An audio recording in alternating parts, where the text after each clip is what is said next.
Hello Inderes TV viewers and listeners. Kempower reported today their second quarter report, and I'm interviewing the company's CEO, Tomi Ristimäki. Hello, Tomi. Hello, Pauli. So Kempower's sales growth and EBIT exceeded basically all expectations. So how was Q2 from your perspective? I think it was great. It's a record high and also I liked especially the order intake. You also asked us that is it staying stagnant? So it's not. Now we can show it. So it is showing also the future quarters that they are developing positively when the order intake is also going up. Yes, your gross profit margin improved 6 percentage points from year ago.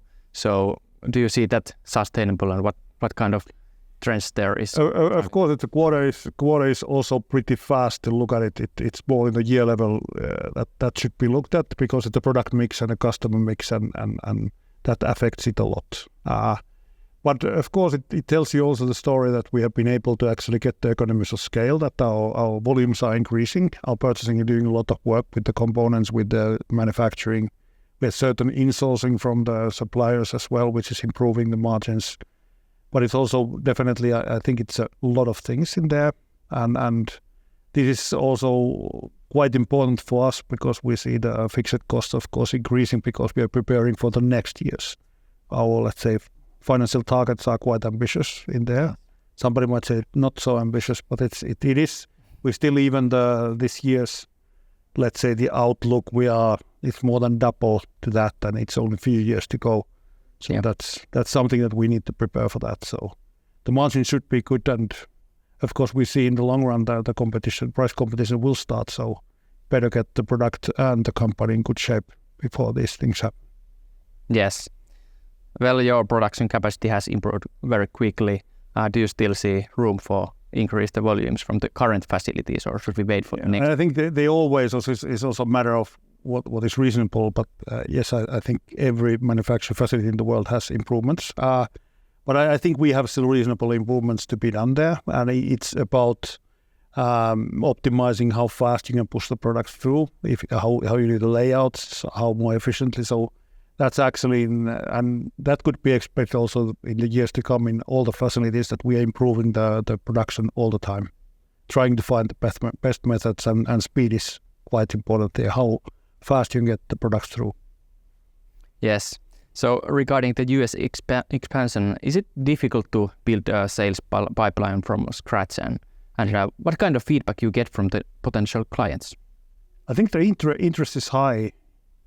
More EV enthusiasts you have in your, let's say, target customer group, more enthusiastic, because we are quite strong in the social media already in the US as well, and people following those channels are getting excited before you arrive. But it's a matter of fact, we are the new kid in the block. So it takes some time to get the interest high, but I think the doors are opening quite nicely when we talk with our salespeople that we are invited in, and we are, let's say, recognized as a considerable European player with technological benefits. So that the reputation is there. Maybe in the wide sense, Kempower is not so known, but in the circles of EV charging, I think we are a recognized brand from the European side.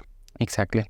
So then for the last question, I'd like to ask about the one topic that has been talked about a lot about in recently.